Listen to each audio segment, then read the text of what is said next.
வேத தியானத்திற்கு ஆதாரமாக ஆதியாகமத்தின் புஸ்தகம் 4ஆம் அதிகாரம் 25ஆம் வசனத்தை ஒருவர் வாசிக்கலாம்.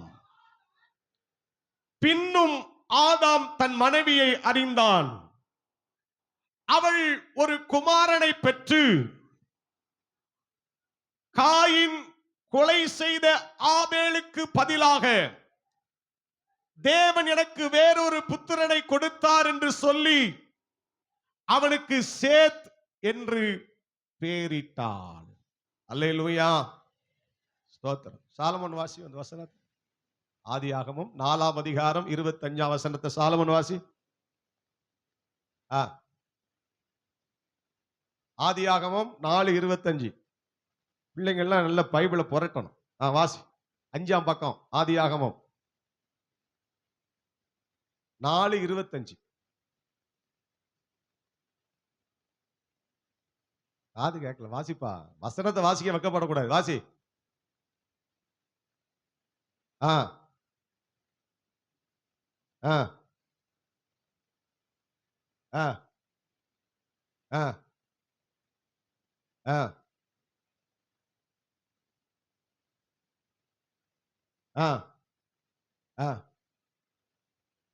ஆமா, கரங்களை தட்டி கர்த்தரை மகிமைப்படுத்துவோம்.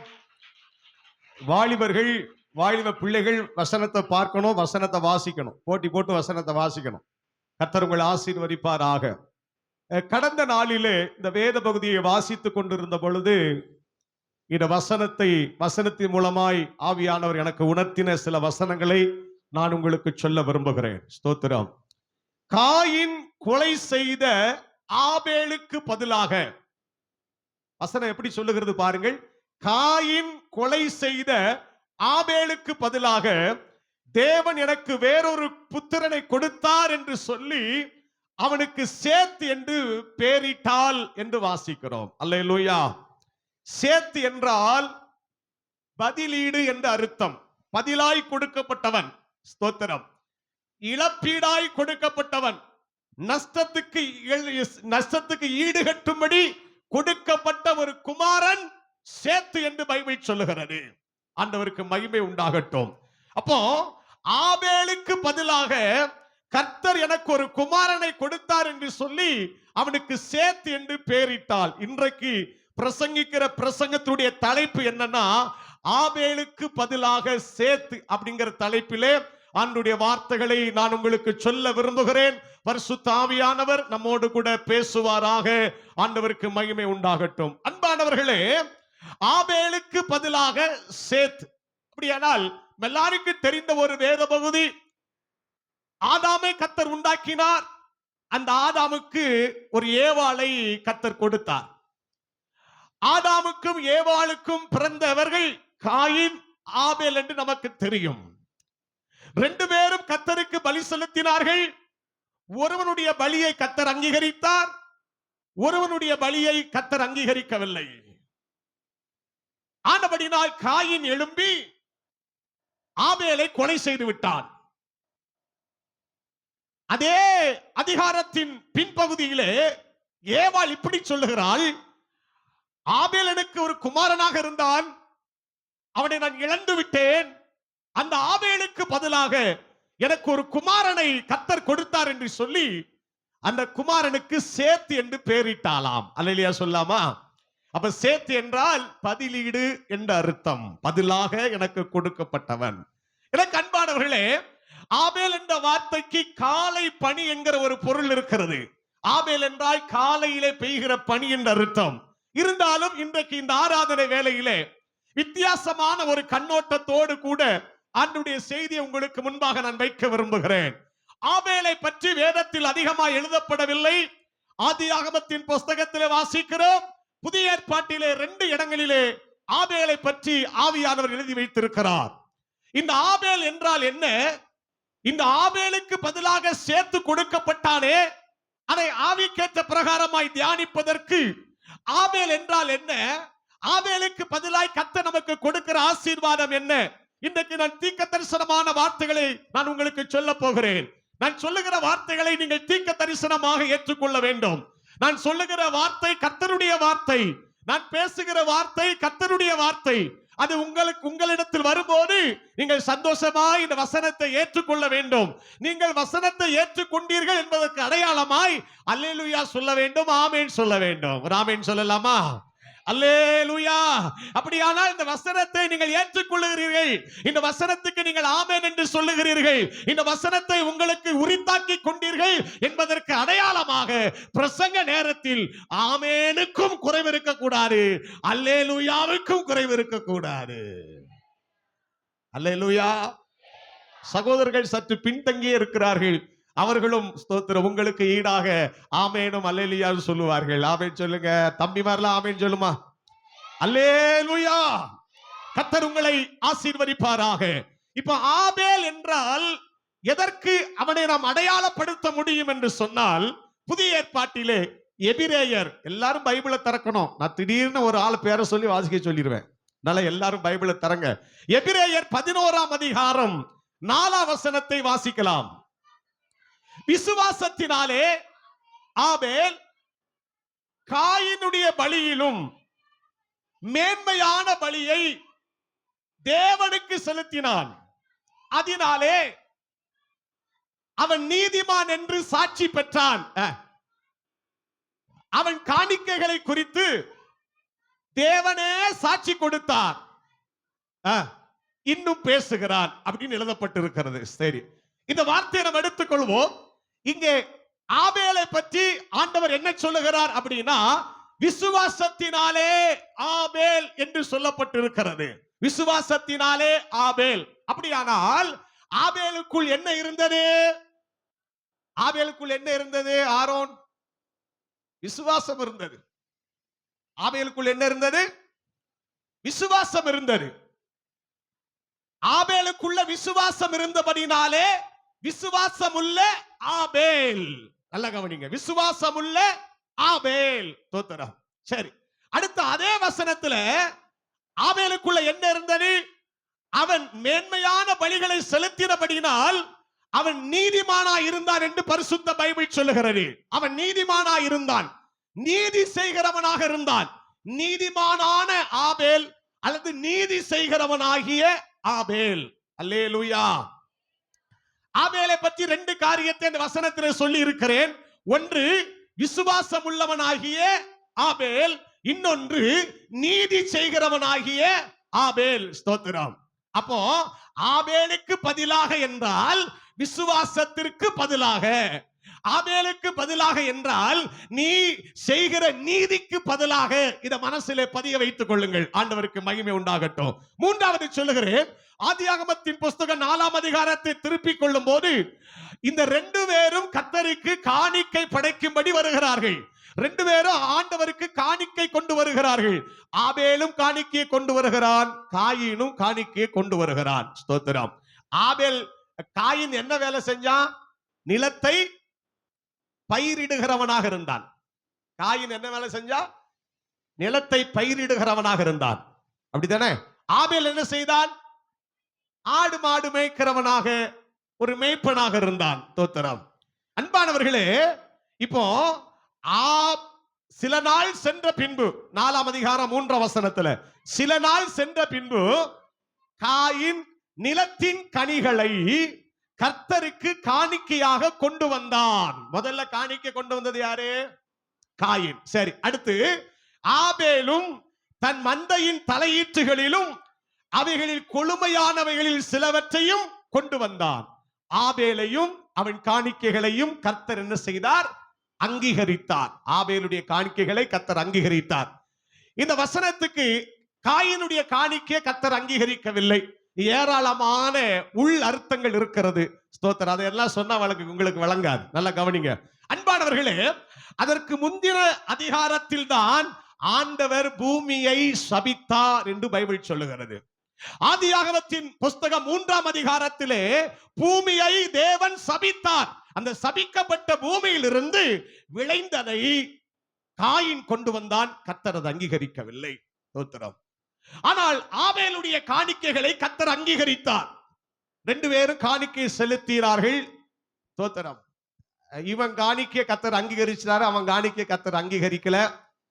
உடனே காயினுக்கு என்ன வந்துச்சு அப்படின்னா, அவனுக்கு ரொம்ப எரிச்சல் வந்துச்சான். ஸ்தோத்திரம். முகநாடி என்ன செஞ்சுட்டு, ஆமா, முகமெல்லாம் மாறிட்டு, அவனுக்கு பயங்கரமான எரிச்சல் வந்தது, முகம் மாறிட்டு. ஸ்தோத்திரம். இப்போ ஆண்டவர் கேட்கிறாரு, எரிச்சலா இருக்கிற காயினை பார்த்து, முகத்துல மாறுபாடு உள்ள காயினை பார்த்து அவர் கேட்கிறாரு, ஏன் எரிச்சலா இருக்கிறாய்? ஏன் உனக்கு எரிச்சல் உண்டாயிற்று? உன் முகநாடி ஏன் வேறுபட்டதுன்னு கேட்கிறாரு. கேட்டு சொல்றாரு, நீ நன்மை செய்தால் உனக்கு மேன்மை இல்லையோ, நீ நன்மை செய்தால் உனக்கு மேன்மை இல்லையோ. இப்ப காயின் என்ன செய்யல? நன்மை செய்யல. ஆபேல் என்ன செஞ்சான்? நன்மை செஞ்சான். ஒரு அல்லேலூயா சொல்லலாமா? முதல்ல ஆபேலுக்கு சொன்னேன், விசுவாசம் உள்ளவனாகிய ஆபேல், நீதிமானாகிய ஆபேல், நன்மை செய்கிறவனாகிய ஆபேல். ஒரு அல்லேலூயா சொல்லலாமா? நன்மை செய்கிறவனாகிய ஆபேல். அன்பானவர்களே, நீ நன்மை செய்தால் உனக்கு மேன்மை இல்லையோ அப்படின்னு ஆண்டவர் பேசுகிறார். நீ நன்மை செய்யாதிருந்தால் பாவம் உன் வாசல் படியிலே படுத்திருக்கும் அப்படின்னு பேசுறார். ஸ்தோத்திரம். இப்ப பாருங்க, இது ஆண்டவர் பேசி முடித்த பிற்பாடு இவனுக்கு கோபம் அடங்கல. யாருக்கு? காயினுக்கு எரிச்சல் அடங்கல, காயினுக்கு கோபம் அடங்கல. ஸ்தோத்திரம். இப்போ காயினை தேடி ஆபேல் வயல்வெளிக்கு போகிறான். சகோதரனை நேசித்ததுனால காயினை தேடி ஆபேல் எங்க போறான்? வயல்வெளிக்கு போறான். அந்த வயல்வெளிக்கு அவன் போன போது, வயல்வெளியில 2 பேரும் பேசிக் கொண்டிருக்கும் போது தன்னுடைய கோபத்தை தீர்ப்பதற்காக மூத்தவன் காயின் என்ன செய்தான் என்று சொன்னால், ஆபேலை கொலை செய்து விட்டான். அன்பானவர்களே, இவன் நன்மை செய்யும்படி இவன் போகிறான், ஆனால் அவனை கொலை செய்து விட்டான் என்று நாம் பார்க்கிறோம். அப்ப ஏற்கனவே ஆபேலுக்குள் இருந்த ஒரு குணாதிசயம் என்ன அப்படின்னா, நன்மை செய்கிறவன், நன்மை செய்கிறவன். ஸ்தோத்திரம். அடுத்து ஆபேலுக்கு இருக்கிற குணாதிசயம் என்னன்னா, எபிரேயர் 11:4 வாசித்தது போல கர்த்தருக்கு மேன்மையான பலியை செலுத்தினான். ஆண்டவருக்கு என்ன செஞ்சானா? மேன்மையான பலிகளை செலுத்தினான். ஆண்டவருக்கு கொடுத்தான். ஆனபடினாலே கொடுக்கிறவனாகிய ஆபேல். ஸ்தோத்திரம். எத்தனை பேருக்கு விளங்குது? வரலையா சொல்லாமா? 4 காரியத்தை சொன்னேன். 1, விசுவாசம் உள்ளவனாகிய ஆபேல், நீதிமானாகிய ஆபேல், நன்மை செய்கிறவனாகிய ஆபேல், கொடுக்கிறவனாகிய ஆபேல். அல்லேலூயா. ஸ்தோத்திரம்.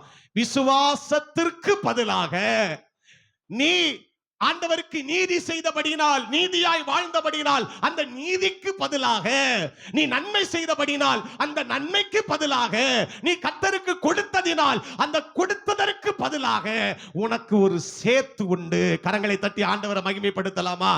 அல்லேலூயா.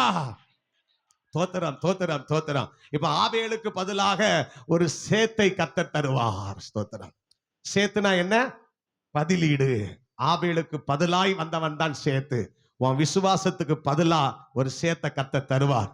ஸ்தோத்திரம். உங்க விசுவாசத்திற்கு பதிலா கண்டிப்பா ஒரு சேத்த ஆண்டவர் தருவார்.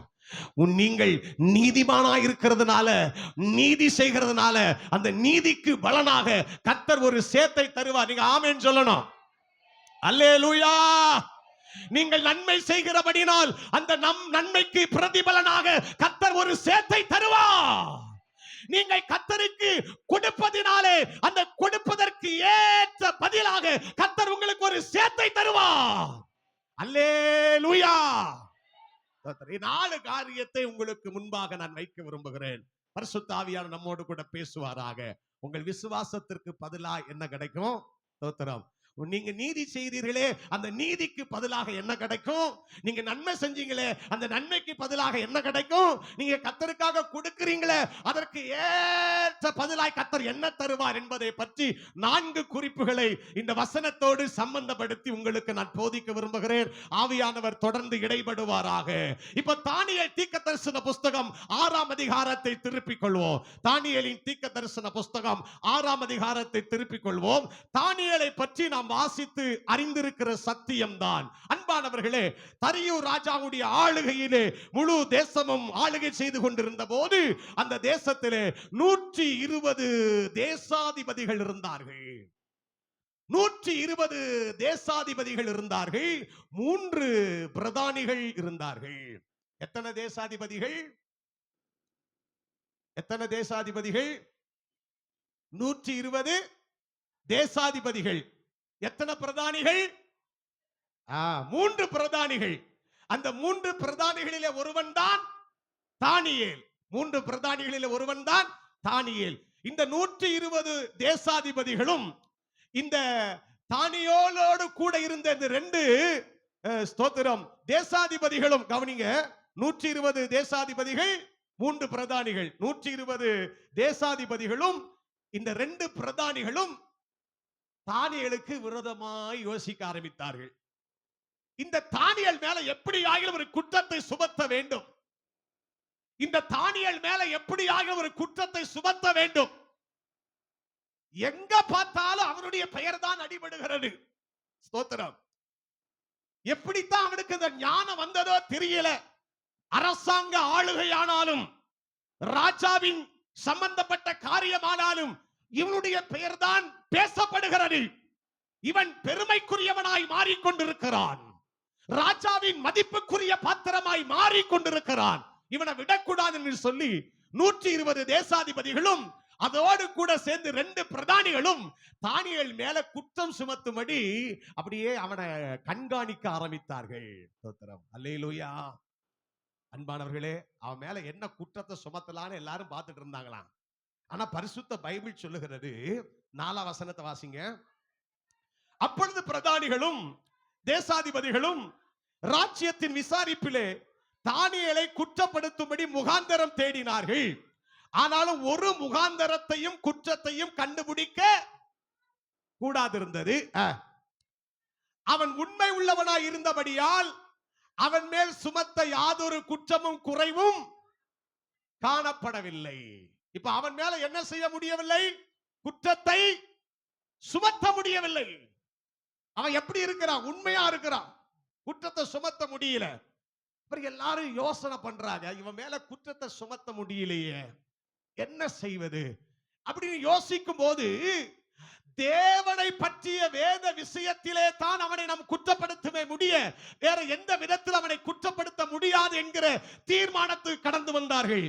தேவனை பற்றிய விஷயத்துல, ஆராதிக்கிற விஷயத்துல, ஆராதனை பண்ணுகிற விஷயத்துல தான் அவனை குற்றம் கண்டுபிடிக்க முடியும்னு சொல்லி அவன் ஜெபிக்கிறவனா இருந்ததுனால ராஜாவிடத்துல போய் தேசாதிபதிகளும் பிரதானிகளும் ராஜாவிடத்துல போய் சொல்லுகிறார்கள், ராஜாவே, எவனாகிலும் 30 நாள் வரை உம்மை தவிர வேற எந்த தேவனையானாலும் மனுஷனையானாலும் நோக்கி யாதொரு காரியத்தை குறித்து விண்ணப்பம் பண்ணினால் அவனை தூக்கி சிங்கத்தின் கெபியிலே போட வேண்டும் என்று சொல்லி எல்லா பிரதானிகளும் மந்திரிமார்களும் பிரபு ஆலோசனை பண்ணி கொண்டிருக்கிறார்கள். நீங்கள் இதற்கு சம்மதம் தெரிவிக்க வேண்டும் என்று சொல்லி ராஜாவிடத்திலே பேசி அந்த பத்திரத்துக்கு ராஜா கையெழுத்து வைத்தார். ஆண்டவருக்கு மகிமை உண்டாகட்டும். அந்த பத்திரத்துக்கு கையெழுத்து வைக்கப்பட்டது என்று அறிந்த போதிலும் முன்பு அவன் செய்தபடியே 3 நேரமும் ஜெபம் பண்ணான். ஒரு அல்லேலூயா சொல்லாமா? அவன் ஜெபிக்கிற மனுஷன் தானியேல். சட்டத்தை பார்க்கல, ராஜாவை பார்க்கல. அவன் ஜெபிக்கிறவனா இருந்ததுனால சட்டம் தனக்கு எதிராக ஏற்றப்பட்ட போதிலும், மனுஷர்கள் தனக்கு விரோதமாய் எழும்பி வந்த போதிலும் அவர்களோடு கூட ஒத்து போகாமல் நீதி செய்கிறவனா இருந்தபடினால், உண்மை உள்ளவனா இருந்தபடினால் தினமும் 3 நேரம் அவன் ஜெபம் பண்ணிட்டே இருக்கிறான். தானியேல் செய்த ஜெபம் குற்றமாக அறிவிக்கப்பட்டது. ராஜாவிடத்தில் தானியேலை கொண்டு வருகிறார்கள். உம்முடைய கட்டளையை மீறிவிட்டான். உம்மை தவிர யாதொரு காரியத்தை குறித்து எங்கேயும் விண்ணப்பம் பண்ணக்கூடாது என்று கட்டளையிட்டீரே, அதை மீறிவிட்டான். ராஜாவுக்கு முன்னால தானியேல் நிறுத்தப்படுகிறான். ராஜாவுக்கு ஏற்கனவே தானியேலை பற்றி தெரிந்ததுனால இந்த தானியேலை எப்படியாகிலும் இதிலிருந்து காப்பாற்ற வேண்டும் என்று சொல்லி அவன் எவ்வளவோ முயற்சி பண்ணினான், முடியவில்லை. இறுதியாக கட்டளை என்கிறபடினால் ஸ்தோத்திரம், சிங்க கபியிலே தூக்கி போடுவதற்கு ராஜா உத்தரவு கொடுத்து விட்டார். தானியேலை சிங்க கபியிலே தூக்கி போட்டார்கள். கல்லு வச்சு, கபியில கல்ல வச்சு முத்திரை போட்டாச்சு. சிங்க கபிக்குள்ளே தானியேல் தள்ளப்பட்டான். ஆண்டவருக்கு மகிமை உண்டாகட்டும். நடந்தது என்ன அப்படின்னா, சிங்க கபியில போட உத்தரவு கொடுத்த ராஜாவுக்கு இரவெல்லாம் என்ன செய்யலையா? தூக்கமே வரலையா. போஜனம் பண்ணாம இருக்கிறான், கீத வாத்திய சத்தம் எனக்கு முன்னால வர வேண்டாங்கிறான். நித்திரையும் வரல, புலம்பிட்டு இருக்கிறான். நல்ல மனுஷன். இவனை தூக்கி நம்ம சிங்கக்கபியில போடுவதற்கு உத்தரவு கொடுத்து விட்டோமே, இவனை காப்பாற்ற முடியாம போச்சேன்னு சொல்லி அவன் ஒரு பக்கத்துல வருத்தப்பட்டு சஞ்சலப்பட்டு இருக்கிறான். தூங்க முடியல. எப்பண்டா விடிய காலம் வரும், எப்ப விடிய காலம் வரும் ராஜா எதிர்பார்த்துட்டே இருக்கிறான்.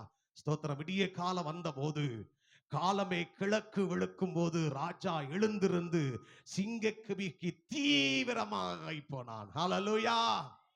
ஸ்தோத்திரம். நீ கர்த்தருக்கு உண்மையா இருந்தா, ஆண்டவர் மேல விசுவாசமா இருந்தா, ராஜாக்கள் கூட உன்னை தேடி வருவார்கள். ஹல்லேலூயா. ராஜாக்கள் உன்னை தேடி வருவார்கள். உதிக்கிற உன் ஒளியினிடத்திற்கு ராஜாக்கள் வருவார்கள்.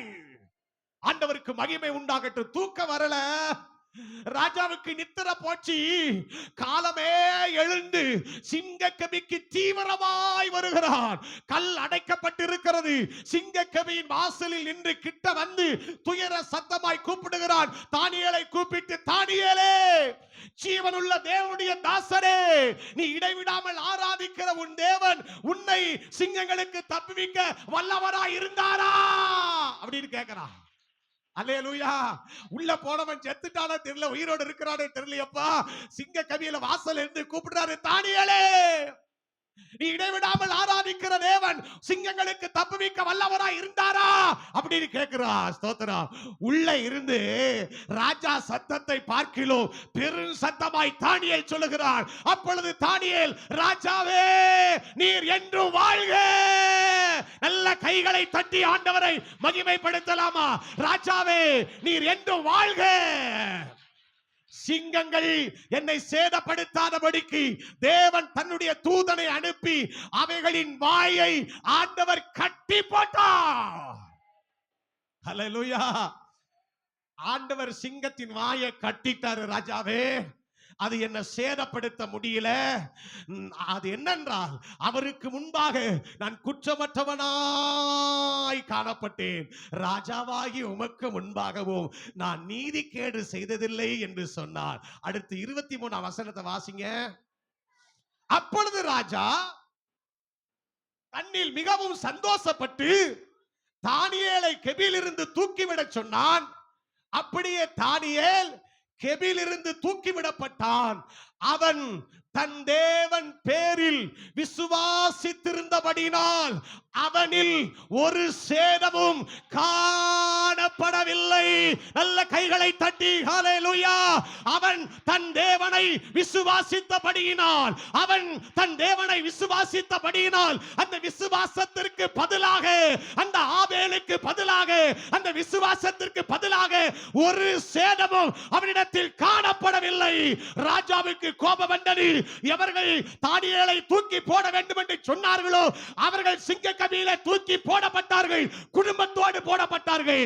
போடுவதற்கு முன்பதாகவே சிங்கங்கள் பாய்ந்து எழும்ப கூட விடாம நொறுக்கி போட்டது.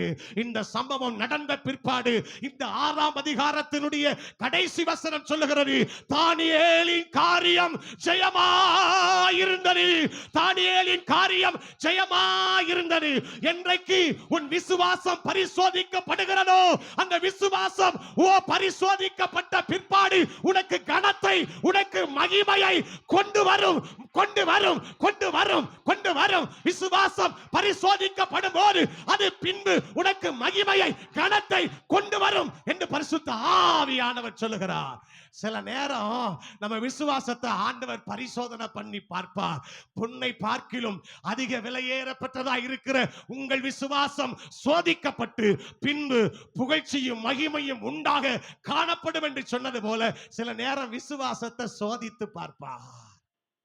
அல்லேலூயா. அந்த விசுவாசம் இருந்துச்சுன்னா அந்த விசுவாசத்திற்கு பதிலாக ஒரு ஜெயத்தை கர்த்தர் உனக்கு தருவார். அந்த ஜெயம்தான் கர்த்தர் உனக்கு கொடுக்கிற ஒரு சேத்து. ஒரு ஆமென் சொல்லுங்க. ஸ்தோத்திரம். ஆபேல் என்றால் விசுவாசம், சேத்து என்றால் ஜெயம். அந்த ஆபேலுக்கு பதிலாக உனக்கு கர்த்தர் ஒரு சேத்தை கொடுக்கிறாரு. உன் விசுவாசத்திற்கு பதிலாக ஒரு ஜெயத்தை கர்த்தர் கொடுக்கிறார். தானியேலை உயர்த்த வேண்டும் என்று தேவ சித்தம் இருந்தது. இப்போ 120 தேசாதிபதிகளும் 3 பிரதானிகளில் ஒருவனாகத்தான் இருந்தான்.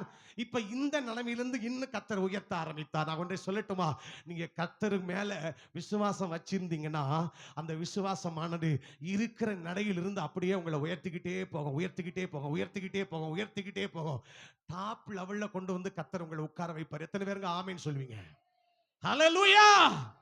இப்போது இருக்கிறதை பார்க்கிலும் 1000 மடங்கு அதிகமா கர்த்தர் உன்னை ஆசீர்வதிப்பார். நீ ஆண்டவர் மேல விசுவாசம் வச்சன்னா, நீ ஆண்டவர் மேல விசுவாசம் வச்சன்னா, அந்த விசுவாசத்தை இழக்காம இருந்தன்னா, அந்த விசுவாசத்தை விட்டு விலகாம இருந்தன்னா, அந்த விசுவாசத்தை மறுதலிக்காம இருந்தன்னா, அந்த விசுவாசத்திற்கு பதிலாக உனக்கு ஒரு வெற்றி, உனக்கு ஒரு மேன்மை, உனக்கு ஒரு ஜெயத்தை கர்த்தர் வைத்திருக்கிறார். ஹல்லேலூயா! ஆண்டவருக்கு மகிமை உண்டாகட்டும். அதுக்கப்புறம் தானியேலுடைய வாழ்க்கையை பார்த்தீங்கன்னா, எல்லாவற்றிற்கும் மேலாக ராஜாவுக்கு அடுத்த ஸ்தானத்தில் கொண்டு வந்து அவன் அமரப்பட்டான். அன்பானவர்களே, இப்ப நான் விசுவாசத்தோடு சொல்றேன், தீர்க்க தரிசனமா சொல்றேன், ஸ்தோத்திரம். ஆபேலுக்கு பதிலாக உனக்கு ஒரு சேத்து. நாள் வரைக்கும் ஆண்டவர் மேல விசுவாசம் வச்சல்ல, ஆண்டவரை சார்ந்து வாழ்ந்தல்ல, விசுவாசத்தை மறுதலிக்காம ஓடுனா அல்லவா, விசுவாசத்தை மறுதலிக்காமல் விசுவாசத்தை பற்றி கொண்டாய் அல்லவா, விசுவாசித்திருக்கிறவருக்கு துரோகம் பண்ணாமல் நடந்து கொண்டாய் அல்லவா. எத்தனை சட்டங்கள் எதிராய் ஏற்றப்பட்டாலும், எத்தனை எதிரிகள் விரோதமாய் வந்தாலும், விசுவாசம் ஆண்டவர் மேல வச்சல்ல, அந்த விசுவாசத்திற்கு பிரதிபலனாக உனக்கு ஒரு மேன்மையை, ஒரு ஜெயத்தை, ஒரு ஜெயத்தை, ஒரு மேன்மையை இந்த ஆராதனை வேளையிலே கர்த்தர் உனக்கு வாக்கு பண்ணுகிறார். கர்த்தர் உனக்கு வாக்கு பண்ணுகிறார். என் மகளே, என் மகனே, என் மேல விசுவாசம் வச்சல்ல, எந்த சூழ்நிலையிலும் என்ன மறுதலிக்காதபடி, யோர்தான் வந்தாலும், எரிகோ வந்தாலும், செங்கடல் வந்தாலும், சோதனை வந்தாலும், கடல் சீற்றம் வந்தாலும், பெருங்காற்று வந்தாலும், பெரு வெள்ளம் வந்தாலும், எத்தனையோ சோதனை உன்மேல் புரண்டு வந்தாலும், நீ என்னை மாத்திரம் சார்ந்து என் மேல விசுவாசம் வைத்தபடினால், அந்த விசுவாசத்திற்கு பதிலாக, அந்த விசுவாசத்திற்கு பதிலாக, அந்த ஆபேலுக்கு பதிலாக நான் உனக்கு ஒரு சேத்தை கொடுக்கிறேன். நான் உனக்கு ஒரு ஜெயத்தை கொடுக்கிறேன், ஒரு உயர்வை கொடுக்கிறேன்.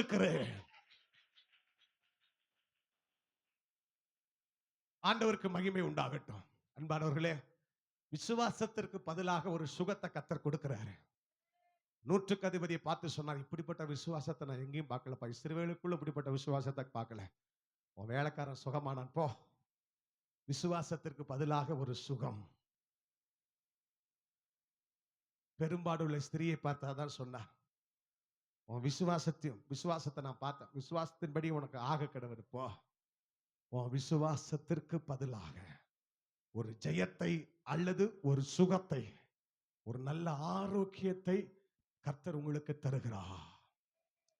ஒரு ஆபேலுக்கு பதிலாய் ஒரு சேத்து கொடுக்கப்பட்டது போல, விசுவாசத்திற்கு பதிலாய் உங்களுக்கு ஒரு ஜெயத்தை, ஒரு வெற்றியை, அது வியாதி மேல இருக்கிற வெற்றியா இருக்கலாம், அது உலகத்தின் மேல இருக்கிற வெற்றியா இருக்கலாம்.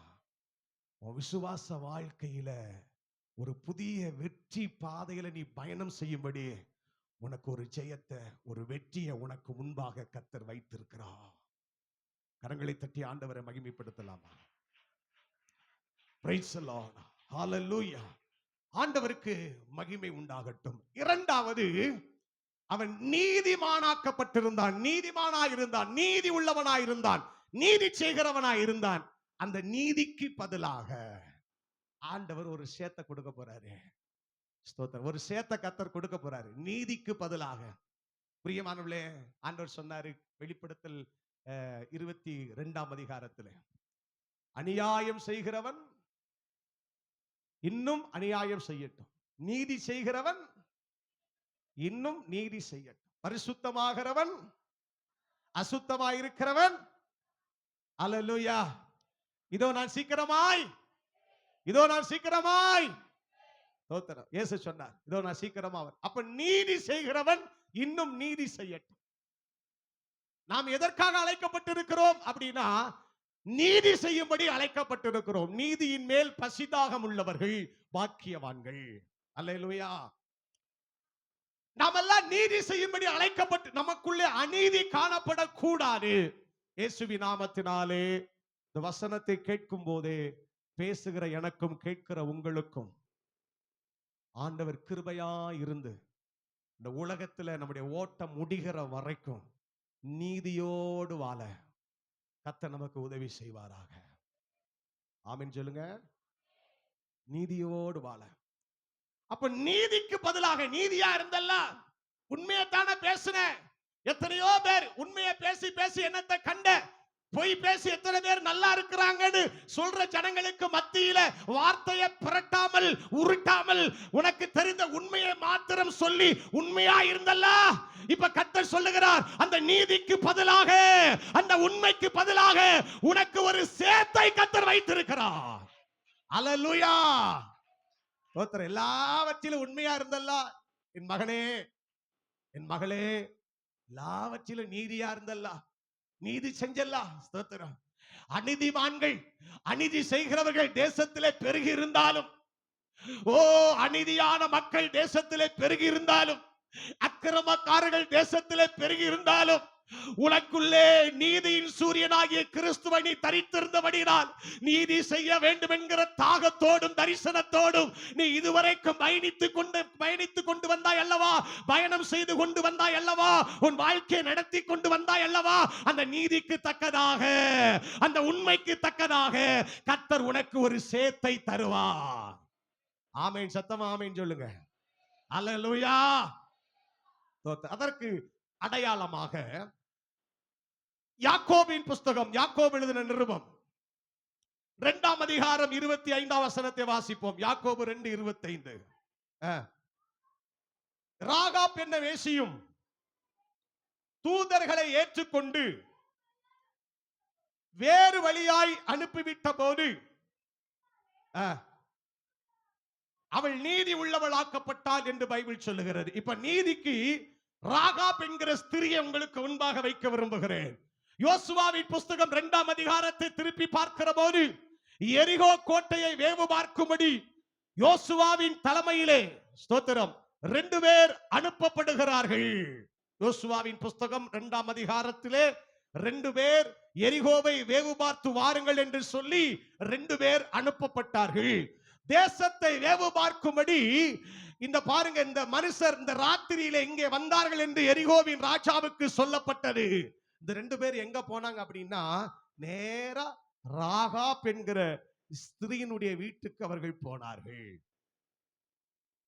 அந்த ஸ்திரீ என்ன செய்தாலாம்? 4ஆம் வசனத்துல, அவ்விரண்டு மனுஷரையும் கொண்டு போய் அவர்களை ஒளித்து வைத்து மெய்தான், என்னிடத்தில் மனுஷர் வந்திருந்தார்கள், ஆனாலும் அவர்கள் எவ்விடத்தாரோ எனக்கு தெரியாது, வாசல் அடைக்கும் நேரத்தில் இருட்டு வேளையிலே அந்த மனுஷர் புறப்பட்டு போய்விட்டார்கள், எங்கே போனார்கள் எனக்கு தெரியாது, சீக்கிரமாய் போய் தேடினீங்கன்னா அவர்களை பிடித்துக் கொள்ளலாம் என்று சொல்லி அவர்களை என்ன செய்தால் என்று சொன்னால், வீட்டின் மேல் ஏற பண்ணி வீட்டின் மேல் பரப்பப்பட்ட சணல் தட்டைகளுக்குள்ளே அந்த 2 பேரையும் மறைத்து வைத்திருந்தாள்.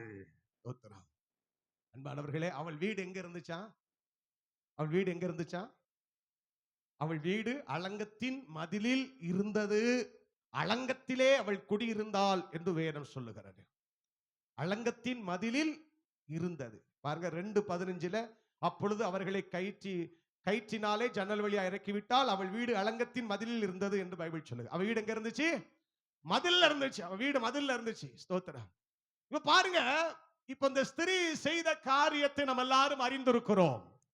தேசத்தை வேவு பார்க்க போன 2 பேரை அவள் காட்டி கொடுக்காமல் வந்தவர்கள், தேவ சித்தத்தின்படி வந்தவர்கள், தேவனால் அனுப்பப்பட்டவர்கள்.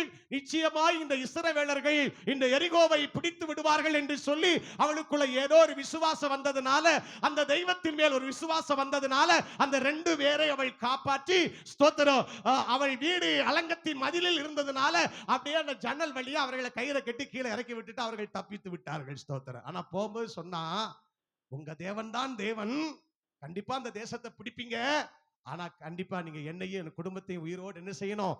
காக்கணும்.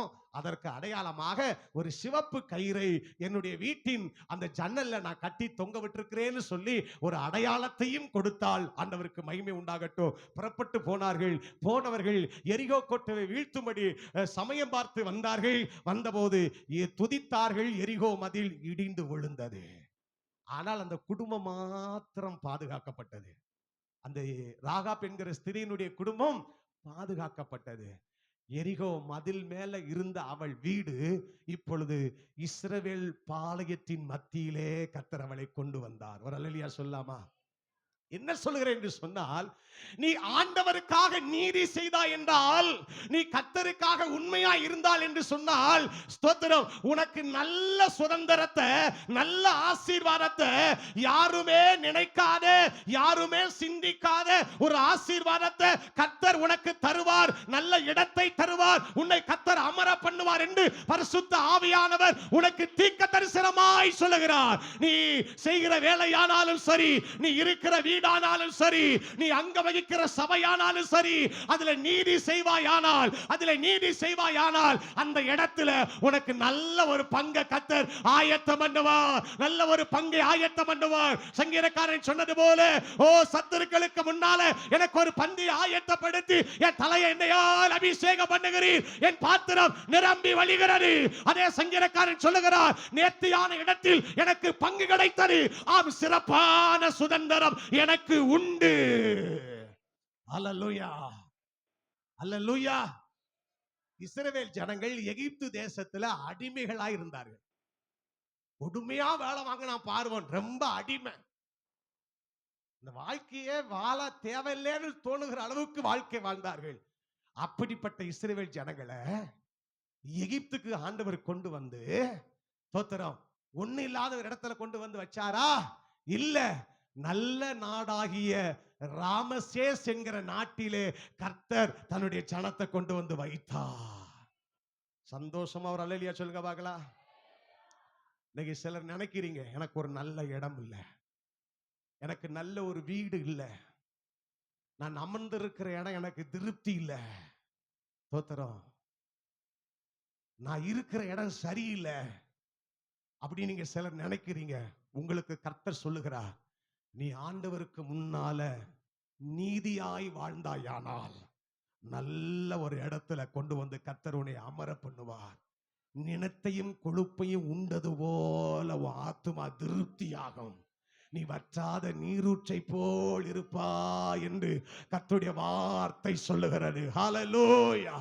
நீ வற்றாத நீரூற்றை போல் இருப்பாய். நீதி செய்கிறவனுக்கு நல்ல இடத்தை கர்த்தர் வச்சிருக்கிறாரு. கர்த்தருக்கு முன்பாய் உண்மையாய் வாழ்ந்த ஒரு ஐஸ்வர்யானுடைய வாசலுக்கே கிடந்து அந்த வாசலையே உண்மையாய் இருந்து மடிந்த அந்த லாசருவுக்கு நல்ல இடமாகிய ஆபிரகாமின் மடி கொடுக்கப்பட்டது உண்மையானால், உன் நீதிக்கு பதிலாக ஒரு சேத்தை கர்த்தர் தராமல் இருப்பாரோ? உன் நீதிக்கு பதிலாக கர்த்தர் ஒரு சேத்தை கொடுக்காமல் இருப்பாரோ? அல்லேலூயா. அப்ப விசுவாசிங்க, நீதி செய்கிறதற்கு பதிலாக, என் நீதிக்கு பதிலாக, என் உத்தமத்துக்கு பதிலாக, என் உண்மைக்கு பதிலாக கர்த்தர் எனக்கு ஒரு சேத்தை தருவார். எத்தனை பேருக்கு விசுவாசிக்கிறீங்க? அல்லேலூயா. உனக்கு நல்ல இடத்தை கர்த்தர் தருவார். ஒருவேளை நீ இருக்கிற இடம் சரியில்லாத இடமா இருந்தாலும் அது நல்ல இடமா கர்த்தர் மாற்றுவார். அது நல்ல இடமா கர்த்தர் மாற்றுவார். ஹல்லேலூயா. அது ஆசீர்வாதமான இடமாய் கர்த்தர் மாற்றுவார். அது ஆரோக்கியமான இடமாய் கர்த்தர் மாற்றுவார். அல்லேலூயா. தோத்திர தோத்திர தோத்திர. அப்படியே நல்ல ஆவியில் நிறைஞ்சு கரங்களை தட்டி கர்த்தரை மகிமைப்படுத்துங்க. கர்த்தர் உனக்கு வச்சிருக்கிற வீட்டுல முறுமுறுக்காம இரு. கர்த்தர் உனக்கு வச்சிருக்கிற வீட்டுல முறுமுறுக்காம இரு. ஸ்தோத்திரம். அது மாமியார் வீடானாலும் சரி, அத உனக்கு ஆண்டவர் மாளிகையா மாத்தி தருவாரே. ஓ ராஜ மாளிகையா அது மாறு. ரிபாபா ஷேகே ரேபௌ ரடா ரியாக்கரபரபா. அருமையான தேவ பிள்ளையே, நீ வசிக்கிற ஸ்தலம், நீ வேலை செய்கிற இடம், ஒருவேளை கரடு முரடான இடமா இருந்தாலும் ஸ்தோத்திர, ராஜ மரியாதை செய்யப்படுகிற இடமா அந்த இடத்தை கர்த்தர் மாற்றுவாரு. அந்த இடத்தை உனக்கு ஆசீர்வாதமாக்கி தருவாரு. நீ ஆசீர்வாதமாயிருப்பாய். நீ ஆசீர்வாதமாயிருப்பாய். நீ ஆசீர்வாதமாயிருப்பாய். ஆண்டவருக்கு மகிமை உண்டாகட்டும். உன் விசுவாசத்திற்கு பதிலாக உனக்கு ஒரு ஜெயம், உன் நீதிக்கு பதிலாக உனக்கு நல்ல ஒரு இடத்துல ஆண்டவர் உட்கார வைப்பார். நல்ல ஒரு வேலையை தருவாருங்க. நம்ம பிள்ளைகளுக்கு நல்ல ஒரு வேலையை ஆண்டவர் தரணும். சபையில உண்மையாய் கர்த்தரை ஆராதிக்கிற பிள்ளைகள், ஊழியக்காரருக்கு அடங்கி இருக்கிற பிள்ளைகள், சபைக்கு வேலை செய்கிற பிள்ளைகள், ஸ்தோத்திரம். என்னாலும் நினைக்கிறது, நம்முடைய பிள்ளைகள் இந்த பூமியில உயர்ந்த இடங்கள்ல கர்த்தர் வைக்கணும். நம்முடைய பிள்ளைகள் ஆசீர்வதிக்கப்படணும். ஹல்லேலூயா. நம்முடைய சபையில் இருக்கிற ஆண் பிள்ளைகளும் பெண் பிள்ளைகளும் ஆசீர்வதிக்கப்படணும். நிறைய பிள்ளைகள் அரசு உத்தியோகத்துல போய் அமரணும். தோத்திரம். பெரிய போஸ்டிங்ல பிள்ளைகள் வந்து உட்காரணும். கனத்துக்குரியவர்களா மாறணும். பிள்ளைகள் ஆண்டவருக்கு முன்பாய் அடங்கி நீதியா இருக்கிறதுனால, ஊழியத்துக்கு உதவியா இருக்கிறதுனால, வலதுகரமா இருக்கிறதுனால, ஆசீர்வாதமா இருக்கிறதுனால இந்த பிள்ளைகளை கர்த்தர் உயர்ந்த இடத்துல ஏற பண்ணணும். உயர்ந்த இடத்துல பிள்ளைகளை கொண்டு வந்து கர்த்தர் வைக்கணும். அல்லேலூயா. ஆண்டவர் செய்வாரா செய்ய மாட்டாரா? ஸ்தோத்திரம். ஆண்டவருக்கு நம்முடைய சந்ததிகள் ஆசீர்வதிக்கப்படும். நம்முடைய சபையின் பிள்ளைகள் ஆசீர்வதிக்கப்படுவார்கள். ஆண்டவருக்கு மகிமை உண்டாகட்டும். நீதிக்கு பதிலாக உனக்கு நல்ல இடத்தை கர்த்தர் வச்சிருக்கிறாரு. ஸ்தோத்திரம். அடுத்து பாருங்க, அவன் நன்மை செய்கிறவனாக இருந்தான். அவன் நன்மை செய்கிறவனாக இருந்தான். அதனால தான் பைபிள் சொல்லுகிறது, நீ காயினை பார்த்து நீ நன்மை செய்யலையப்பா, அவன் நன்மை செஞ்சானே. விசுவாசத்தோடு, உத்தம இருதயத்தோடு, களங்கம் இல்லாத இருதயத்தோடு கர்த்தருக்காக கொடுத்தானே, பலி செலுத்தினானே, உண்மையா இருந்தானே. அப்ப நன்மைக்கு பதிலாக உனக்கு ஒரு சேத்து உண்டு. நன்மைக்கு பதிலாக இப்போ வாசிக்கலாம். 1 சாமுவேலின் புஸ்தகம் 24ஆம் அதிகாரம். 1 சாமுவேலின் புஸ்தகம் 24ஆம் அதிகாரம் 17-18 வசனங்களை வாசியுங்கள். தாவீதை பார்த்து, நீ என்னை பார்க்கிற நீதிமான், நீ எனக்கு நன்மை செய்தாய், நானோ உனக்கு தீமை செய்தேன். நீ எனக்கு நன்மை செய்ததை இன்று விளங்க பண்ணினாய். கர்த்தர் என்னை உன் கையில் ஒப்பு கொடுத்திருந்தும் நீ என்னை கொன்று போடல அப்படின்னு சவுல் தாவீதை பார்த்து சொன்ன ஒரு வார்த்தை. கவனிங்க. சவுல் தாவீதை பார்த்து சொன்ன வார்த்தை என்ன சொல்றா? ஸ்தோத்திரம். இப்ப பாருங்க, தாவீது கையில ஆண்டவர் சவுலை ஒப்பு கொடுத்துட்டாரு. தாவீது கையில ஆண்டவர் சவுலை ஒப்பு கொடுத்துட்டாரு. என்ன செஞ்சான்? போய் வஸ்திரத்தின் தொங்கல் என்ன செஞ்சிட்டா? அறுத்துட்டு வந்துட்டான். தூங்கிட்டு இருக்கும் போது வஸ்திரத்தின் தொங்கல் என்ன செஞ்சிட்டான்? அறுத்துட்டு வந்துட்டான். அதிகாலையில பேசுறான். ஸ்தோத்திரம். பிரியமானவர்களே, ராஜா, இஸ்ரவேலி ராஜா, யாரை தேட புறப்பட்டீர்? ஒரு செத்த நாயையா, ஒரு தெல்லு பூச்சியையா, நீர் யாரை பின்தொடர்கிறீர் அப்படின்னு பேசுறான். எல்லாம் பேசி முடிச்ச பிறகு ஸ்தோத்திரம், சவுல் சொல்லுகிறான் தாவீதை பார்த்து, நீ என்னை பார்க்கல யாருப்பா? நீ நீதிமான். என்ன பார்க்கல நீதிமான். நீ எனக்கு நன்மை செய்தாய், நானோ உனக்கு தீமை செய்தேன். நீ எனக்கு நன்மை செய்தாய், நானோ உனக்கு தீமை செய்தேன். நீ எனக்கு நன்மை செய்ததை இன்று என்ன செய்தாய்? விளங்க பண்ணினாய். கர்த்தர் என்னை உன் கையில் ஒப்பு கொடுத்திருந்தும் நீ என்னை கொன்று போடவில்லையே. என்ன விளங்குது அப்படின்னா, நீ நன்மை செஞ்சிட்டு இருந்தன்னா சத்துருக்களை கர்த்தர் உன் கையில் என்ன செய்வாரு? ஒப்பு கொடுப்பாரு. நன்மைக்கு பதிலாக சத்துருக்களை கர்த்தர் உன் கையிலே ஒப்பு கொடுப்பா. ஸ்தோத்திரம். டேட் போட்டு எழுதி வச்சுக்கோங்க. நீங்க நன்மை செஞ்சீங்கன்னா அந்த நன்மைக்கு பதிலாக சத்துருவை கர்த்தர் உங்கள் கையிலே ஒப்பு கொடுப்பார். சத்துருக்களை உங்களுக்கு முன்பாக கொண்டு வந்து நிறுத்துவார். சத்துருக்கள் உங்களுக்கு இச்சகம் பேசி அடங்குவார்கள். அவர்கள் உன்னை பார்த்து எதிர்த்து பேசின நாட்கள் முடிந்தது. இனி உன்னை பார்த்து எதிர்த்து பேச மாட்டார்கள். உனக்கு முன்பாக வாய்கள் அடைக்கப்படும். உனக்கு முன்பாக நாவுகள் பேசாதிருக்கும். உனக்கு முன்பாக அவர்கள் செவிடாய் போவார்கள். அவருடைய காதுகள் செவிடாய் போகும். ஆவியானவர் சொல்றார். ஆண்டவருக்கு மகிமை உண்டாகட்டும். நீ நன்மை செய்தால் சத்துருவை கர்த்தர் உன் கையில ஒப்பு கொடுப்பார். வேதத்துல எத்தனை வசனங்களை வாசிக்கிறோம். தேவ தம்முடைய பிள்ளைகளுக்கு எதிராக எழும்பின சத்துருக்களை எல்லாம் ஆண்டவர் எத்தனை நேரம் ஒப்பு கொடுத்தாரு? ஒப்பு கொடுப்பார் ஆண்டவர். உங்களுக்கு எதிராக எழும்புகிற சத்துருக்களை கர்த்தர் உங்க கையில ஒப்பு கொடுப்பார். உன் கையில ஆண்டவர் கொடுத்துட்டாரு. அப்படின்னா என்ன? அப்படின்னா நீதான் வெற்றி. என்னைக்கு உன் கையில கொடுத்தாரோ அன்னைக்கு அவன் தோத்து போனான். ஜெயம் உனக்குரியது. வெற்றி உனக்குரியது. வெற்றி உனக்குரியது. ஜெயம் உனக்குரியது. விசுவாசமா நீங்க அறிக்கை பண்ணணும். சத்துருவே என் கையில ஒப்பு கொடுத்த தேவனுக்கு ஸ்தோத்திரம். நான் செஞ்ச நன்மைக்கு பதிலாக. அல்லேலூயா. சகோதரனை பார்த்து ஆகாரம் கொடுத்து வருவதற்காக புறப்பட்டு போன யோசேப்பு, நலம் விசாரித்து புசிக்கு ஆகாரம் கொடுக்க புறப்பட்டு போன அந்த யோசேப்பை, நன்மை செய்யும்படி போன யோசேப்பை வஸ்திரத்தை கலட்டி குழியில தூக்கி போட்டு இஸ்மவேலுடைய கையில 20 வெள்ளிக்காசுக்கு வித்து போட்டு ஸ்தோத்திரம், அவன் எவ்வளவோ கிஞ்சியும் கதறியும் இருதயத்தை கடனமாக்கி ஸ்தோத்திரம் இன்னோடு ஒளிஞ்சு போன்னு சொல்லி எல்லாரும் ஒருமித்து குழியில தள்ளி வித்து போட்டீங்களாடா ஸ்தோத்திரம், நீங்கள் எனக்கு தீமை செய்தீர்கள், ஆனா கர்த்தரோ அதை எனக்கு நன்மையாய் முடிய பண்ணினார். இப்ப நன்மை செய்த யோசேப்புக்கு முன்னால 11 பேரும் அப்படியே வந்து நிற்கிறாங்க. நன்மை செய்த யோசேப்புக்கு முன்னால உன் சகோதரனா இருந்தாலும், அவன் உனக்கு சத்துருவா இருந்தாலும், உன் குடும்பமா இருந்தாலும், அது உனக்கு சத்துருவா இருந்தாலும், உனக்கு முன்பாக கர்த்தர் சொன்ன தீர்க்க தரிசனத்தின்படியே சூரியனும் சந்திரனும் 11 நட்சத்திரங்களும் என்னை வணங்குகிறதே. எல்லாருடைய அரிக்கட்டை விட என் அரிக்கட்டு உயர்ந்திருக்கிறது. எல்லாருடைய அரிக்கட்டை விட என் அரிக்கட்டு உயர்ந்திருக்கிறது. நன்மை செஞ்ச யோசேப்பே, உன் சத்துருக்களான உன் சகோதரனை கர்த்தர் உன் கையில ஒப்பு கொடுத்துட்டாரு. ஸ்தோத்திரம். விசுவாசத்தோட அறிக்கை பண்ணுங்க. நீங்க இதுவரைக்கும் நன்மை செஞ்சுக்கிட்டே தான் இருக்கீங்க, இனிமேல் நன்மை செய்யுங்க. அந்த நன்மைக்கு பதிலாக உன் சத்துருக்களை கர்த்தர் உன் கையில ஒப்பு கொடுப்பா. தீர்க்க தரிசனமா ஆவியானவர் பேசுகிறார். அந்த நன்மைக்கு பதிலாக சாத்தான் அவன் கையில கர்த்தர் ஒப்பு கொடுக்கிறார். அன்பானவர்களே ஸ்தோத்திரம். கடைசியா மீண்டும் ஒரு குறிப்பை சொல்லி நான் முடிக்க விரும்புகிறேன். அவன் கொடுக்கிறவனாக இருந்தான். அவன் யாரா இருந்தான்? கொடுக்கிறவனாக இருந்தான். விசுவாசத்தினாலே ஆபேல் மேன்மையான பலிகளை கர்த்தருக்கு செலுத்தினார்.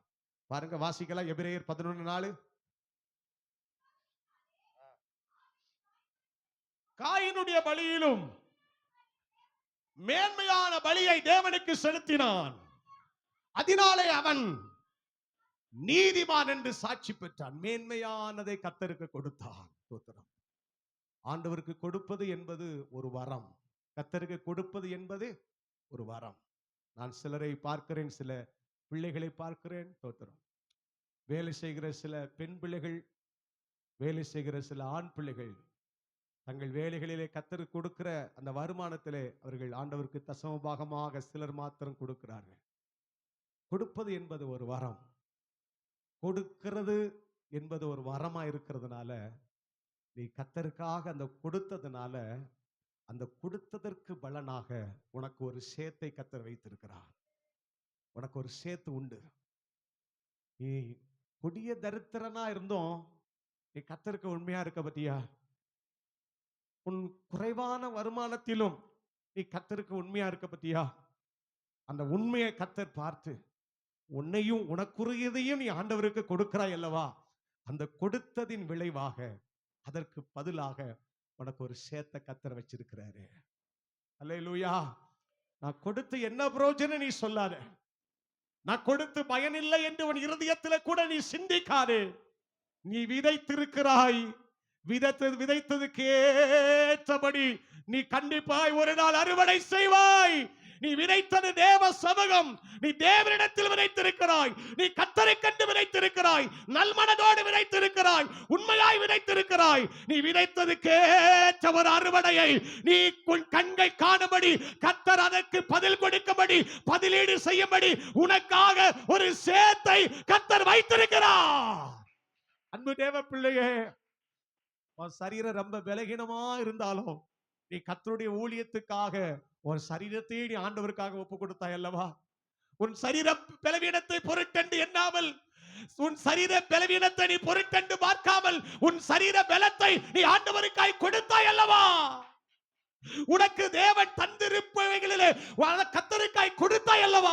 உன் பிள்ளைகளையும் நீ கர்த்தருக்காய் கொடுத்தாய் அல்லவா? என் பிள்ளைகள் ஆண்டவருக்கு வேலை செய்யட்டும், என் பிள்ளைகள் தேவ ராஜ்யத்தை கட்டட்டும், என் பிள்ளைகள் தேவ சபையிலே ஒளிவமர கன்றுகளை போல் மாறட்டும் என்று சொல்லி அன்னாளை போல நீ பெத்தெடுத்த பிள்ளையை கர்த்தருக்காக ஒப்பு கொடுத்தாய் அல்லவா? நீ கொடுத்தது நிமித்தமாக நீ கொடுத்தது நிமித்தமாக, ஒப்பு கொடுத்தது நிமித்தமாக, அர்ப்பணித்தது நிமித்தமாக உனக்கு ஒரு சேத்து உண்டு. அந்த சேத்து தான் கர்த்தர் உனக்கு தருகிற blessing. அதுதான் உனக்கு கொடுக்கிற ஆசீர்வாதம். என்றைக்கு ஆபிரகாம் தன் ஒரே பேரான குமாரன் ஈசாக்கை பலிபீடத்தில் ஒப்பு கொடுக்க துணிந்தானோ, ஒரே பிள்ளை, செல்ல பிள்ளை, ஒரே பிள்ளை, நேசமான பிள்ளை, பாசமான பிள்ளை, அந்த ஒரே பிள்ளையையும் கர்த்தர் கேட்டார்னு சொல்லி கர்த்தருக்காக ஒப்பு கொடுத்தாய் அல்லவா. ஆண்டவர் சொல்றாரு, வானத்தின் நட்சத்திரங்களை போல, கடற்கரை மணலை போல உன் சந்ததியை நான் பெருக பண்ணுவேன் என்று கர்த்தர் வாக்கு கொடுக்கிறார். உன் சந்ததிகளை நான் பெருக பண்ணுவேன், உன் சந்ததிகளை நான் பெருக பண்ணுவேன், உன் சந்ததிகளை நான் பெருக பண்ணுவேன். நீ ஒன்ன கொடுத்த, நான் எண்ண முடியாததை உனக்கு நான் திருப்பி கொடுக்கிறேன். நீ ஆபேலை கொடுத்த, நான் அதற்கு பதிலாய் உனக்கு சேர்த்த கொடுக்கிறேன்.